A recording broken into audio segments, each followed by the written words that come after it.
అపొస్తలుల కార్యములు 14వ అధ్యాయము 7వ వచనం మనం చదువుకుందాం. బలహీన పాదముల గల ఒకడు ఉండెను. అతడు పుట్టినది మొదలుకొని కుంటువాడై ఎన్నడూ నడవలేక కూర్చుండి ఇండువాడు. అపొస్తలుడైన పౌలు వాక్యమును ప్రకటిస్తా ఉంటే చాలా విశ్వాసంతో వింటూ ఉన్నాడు. పుట్టినది మొదలుకొని నడవలేని కుంటివాడు. అతనికి ఎంత విశ్వాసం ఉంది అనంటే దైవజనుడు చెప్పే మాటల యందు లక్ష్యం ఉంచాడు. దైవజనుడు చెప్పే మాటల యందు విశ్వాసం ఉంచాడు. చెప్తూ అతని మనసు లేకపోతే ఆయన కనుచూపు ఎవరి మీద పడ్డదంటే ఆ కుంటివాడి మీద పడ్డది.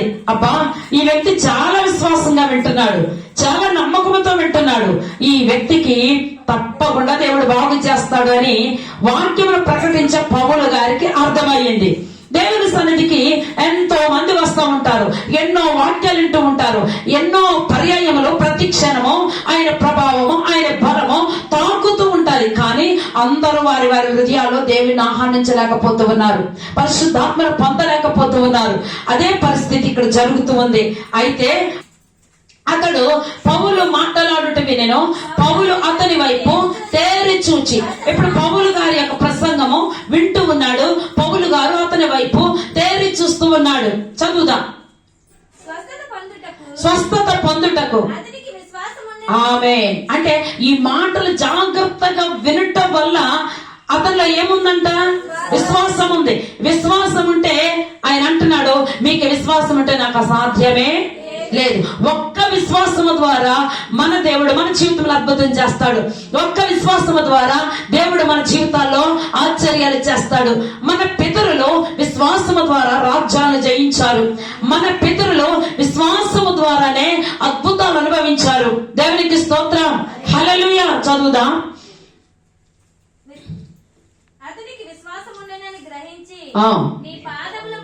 నీ పాదముల మోపి సరిగ్గా నిలవమని బిగ్గరగా చెప్పినప్పుడు అతడు గంతులు వేసి నడవసాగాను. ఇదంతా ఎలా జరిగింది? దేవుని వాక్యము వింటూ ఉండగానే అతడు బలం పొందుకున్నాడు.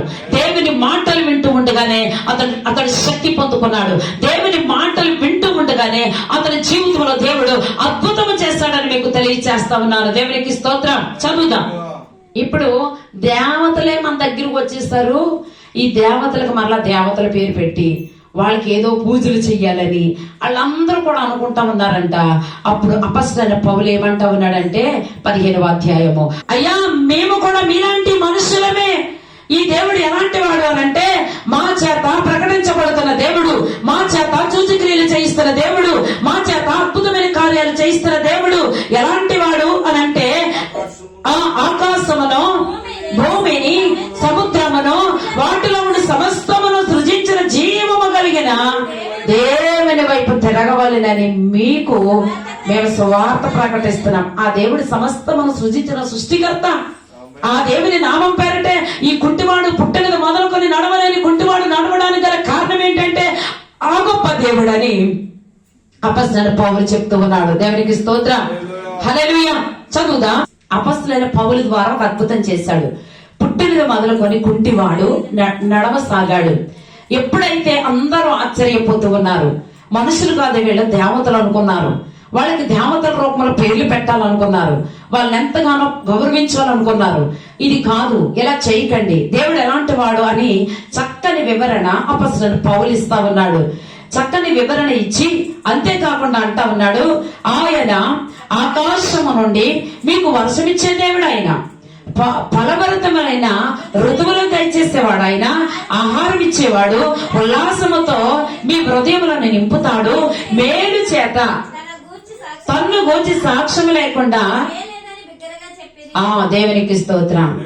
ఈ విధముగా దేవుడు ఎలాంటి వాడు, ఏమై ఉన్నాడు, అంత చక్కని వివరణ అపొస్తలుడైన పౌలు గారు ఆయా ప్రజలకు ఇస్తా ఉన్నాడు. దేవునికి స్తోత్రం.